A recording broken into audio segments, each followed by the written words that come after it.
Shalom, salam sejahtera dalam kasih Kristus. Pembacaan firman Tuhan pada hari ini terambil dari kitab Yeremia pasal 22 sampai yang ke-24.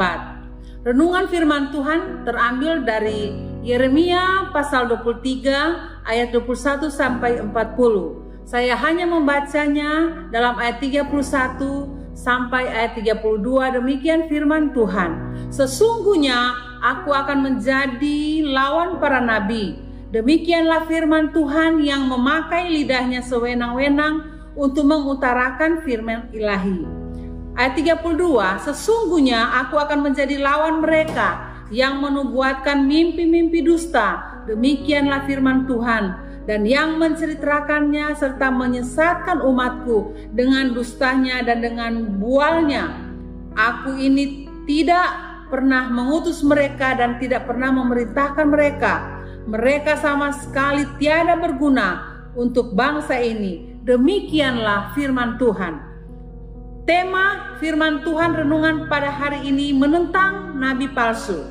Firman Allah kepada Yeremia memperingatkan kita betapa bahayanya menyatakan inilah firman Tuhan jikalau kita tidak yakin akan hal itu. Bapak Ibu Saudara dikasihi Tuhan, nabi palsu berkata-kata dari dirinya sendiri, bukan dari Tuhan, namun mengatasnamakan Tuhan untuk menyenangkan pendengarnya. Celakanya lagi, orang lebih senang mendengarkan nubuat palsu yang menyenangkan dan menenangkan hati, tetapi menyesatkan daripada mendengarkan nubuat sejati yang mungkin tidak enak didengar karena menuding dosa, tetapi membawa pada pertobatan dan pengampunan. Bapak Ibu Saudara dikasihi Tuhan, tudingan Yeremia kepada para nabi palsu jelas dan lugas. Mereka tidak diutus Tuhan. Kalau kita baca dalam ayat yang ke-21, mereka tidak pernah mendengarkan firman Tuhan, maka mereka memberitakan kebenaran. Mereka hanya menceritakan isi mimpi mereka, bukan pernyataan Tuhan. Itu terambil dari ayat 25 sampai ayat 29. Bapak Ibu Saudara, di sini sudah jelas perbedaan mereka daripada nabi sejati yang memberitakan firman Tuhan.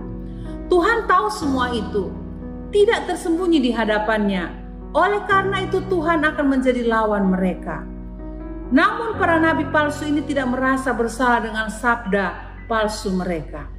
Malah mereka mempertanyakan, membalikan apa sebenarnya sabda yang diberikan atau dibebankan Tuhan.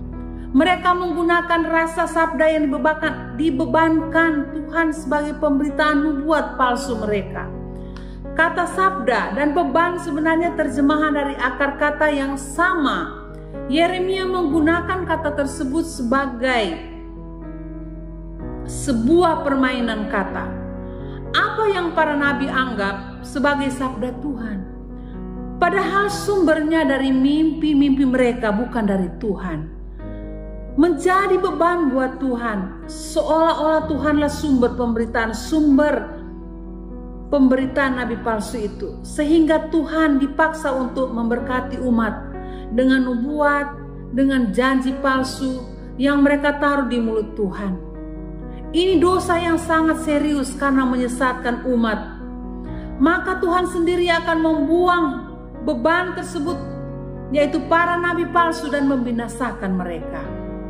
Persoalan lain yang muncul ialah orang lebih senang mendengarkan sabda palsu yang meninabobokan mereka dari akibat perbuatan dosa, dari ancaman hukum Tuhan. Bapak Ibu Saudara dikasihi Tuhan, apakah kita tetap sedia memberitakan firman sejati walaupun mungkin ditolak orang? Tuhan memberkati renungan pada hari ini. Amin.